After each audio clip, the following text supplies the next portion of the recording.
Tim, what's regeneration? What's regenerative agriculture? A lot of people hear about it, but not many can define it.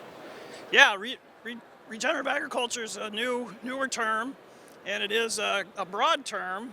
But within ADM, we're focused on providing our end users products that have identified climate smart practices with that grain. And climate smart practices meaning? Yeah, so we're offering incentives for cover crops, and we offer grain premiums for grain that is produced in a climate smart fashion. So that usually relates to more efficient production with less fertilizer, less tillage. Okay. Any other aspects or guardrails on that climate smart definition? Now, producers can do anything that they farm however they want. And we use carbon intensity scoring to score their production. That score is attached to the bushel, and then that bushel is then able to generate a premium. How do you calculate a carbon intensity scoring on an acre of corn?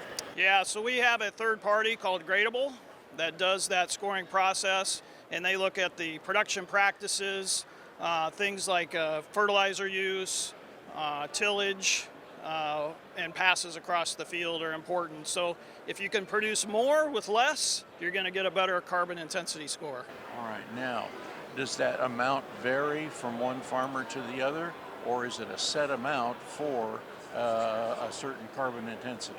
Sure. So depending on the ADM delivery location and the production practices, that will influence the carbon intensity score that then influences the end premium that the grower will receive. Okay, so and it could vary from year to year then for an individual producer.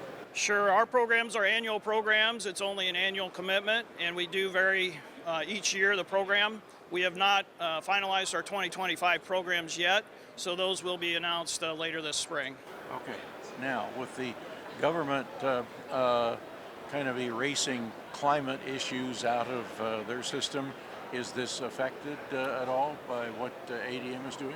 We're currently evaluating that. We have various end-use partners, and we're still working closely with those. So we'll continue our programs forward, and we'll announce what those look like in April. Okay, now you've had a lot of commercial companies that have been interested in this. So you are working with companies like Pepsi-Cola and many others? Yeah, we work with various end users. ADM's in a very unique position in between the end user and the grower. So we're able to facilitate these dollars pass through from the end user to the grower and provide more value to the pipeline, to the supply chain. Yeah. And so overall, the consumers, the end users, get a product they're looking for, and we're able to provide some of those dollars back to the grower as well for their practices. This opens up an interesting potential for a massive change in this. If the government is stepping away from sponsorship of climate smart practices that we've had for the last 4 years, does that indicate that corporations like ADM, like Pepsi-Cola and many others are really going to be taking on this, and that farmers would continue to do a lot of their regenerative agriculture practices with corporate sponsorship instead of government sponsorship?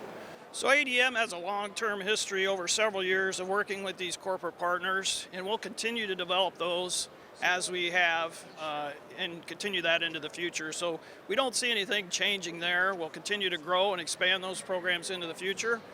We will evaluate, what the federal government's going to do and incorporate that into our programs in the future as well.